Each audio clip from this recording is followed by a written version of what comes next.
Hello viewers, সবাই কেমন আছো? আমি অনেক ভালো আছি। আর সবাইকে কিন্তু মকর সংক্রান্তির অনেক অনেক অনেক শুভেচ্ছা।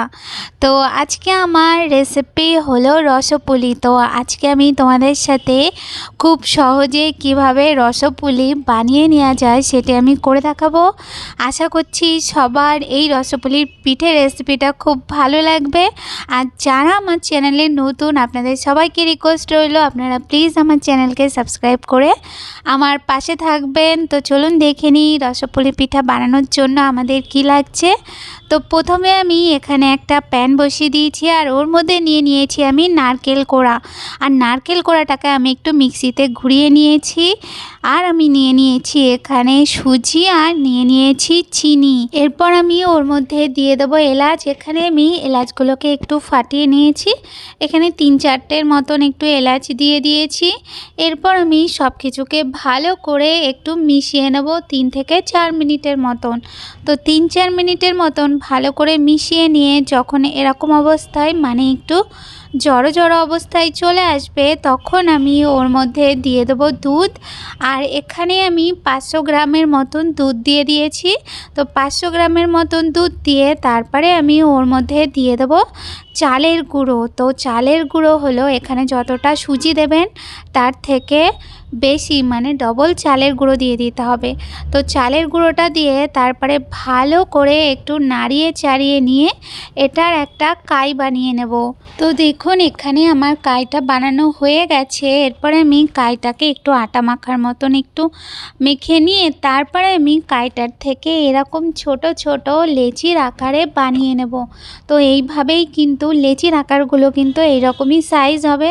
তো এই যে দেখুন আমার সব লেচিগুলো কাটা হয়ে গেছে। লেচিগুলো যখন কাটা হয়ে যাবে তখন আমি হাতের মধ্যে একটু নিয়ে নেব ঘি।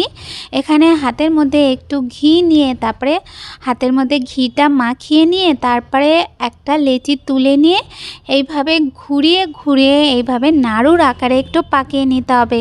তো দেখুন ঠিক এরকম পাকিয়ে নিয়ে তারপরে আবার হালকা হাতে একটু লম্বা মতন করে নিতে হবে। এই যে দেখুন ঠিক এই রকমভাবে করে নিতে হবে। তো চলুন আমি আরেকটা দেখিয়ে দিচ্ছি। প্রথমে ঘুরিয়ে নিয়ে নাড়ুর আকারে পাকিয়ে নেব, তারপরে হালকা একটু অপর সাইড থেকে একটু ঘুরিয়ে নিলে এরকম লম্বা লম্বা আকারে চলে আসবে। তো এই যে দেখুন আমার সব রসপুলিগুলো বানানো হয়ে গেছে। এরপরে আমি গ্যাসের উপরে কড়াই বসিয়ে দেব। আর কড়াই বসিয়ে দিয়ে ওর মধ্যে আমি দিয়ে দেব দুধ। তো এখানে আমি 1.5 কেজির মতন দুধ দিয়ে দিয়েছি। এরপরে আমি ওর মধ্যে দিয়ে দিচ্ছি একটু এলাচ গুঁড়ো। আর এলাচ গুঁড়োটা দিয়ে তারপরে দুধটাকে ভালো করে একটু ফুটিয়ে নিতে হবে। দুধটা যখন অনেকটাই কমে আসবে তখন আমি ওর মধ্যে দিয়ে দেবো পাটালি গুড়। এখানে পাটালি গুড়টা দিয়ে তারপরে পাটালি গুড়টা যতক্ষণ না পর্যন্ত গলে যাচ্ছে আর দুধের কালারটা যতক্ষণ পর্যন্ত চেঞ্জ হয়ে না যাচ্ছে ততক্ষণ দুধটাকে ভালো করে একটু ফুটিয়ে নিতে হবে। তো দেখুন এখানে আমার পাটালি গুড়টা একদম গলে গেছে আর দুধের কালারটাও চেঞ্জ হয়ে গেছে। এই সময় আমি ওর মধ্যে যে রসপুলিগুলো বানিয়েছিলাম মানে যে পুলিগুলো বানিয়েছিলাম সেই পুলিগুলোকে আমি দুধের মধ্যে দিয়ে দেবো। আর দুধের মধ্যে দিয়ে ভালো করে একটু ফুটিয়ে নিতে হবে। 5 থেকে 6 মিনিট ফোটানোর পর যখন দেখবেন যে পুলিগুলো ওপরে ভেসে উঠেছে তখন ভাববেন যে পুলিগুলো হয়ে এসছে। তো এরপর যেরকম গ্রেভি রাখবেন সেই বুঝে আরও কিছু সময়ের জন্য মানে দুধটাকে একটু জ্বালিয়ে নিতে হবে। তো এই যে দেখুন আমার প্রায় রসপুলিগুলো হয়ে এসছে আর কালারটাও দেখুন কতটা সুন্দর এসছে আর দুধটাও অনেকটা ঘন হয়ে এসছে। এই সময় আমি নামিয়ে দেব। তো এই যে আমার রসপুলি একদম রেডি হয়ে গেছে। তো আশা করছি আপনাদের এই সহজ পিঠে রেসিপিটা খুব ভালো লেগেছে। আর এই রেসিপিটা আপনারা কিন্তু অবশ্যই ট্রাই করবেন।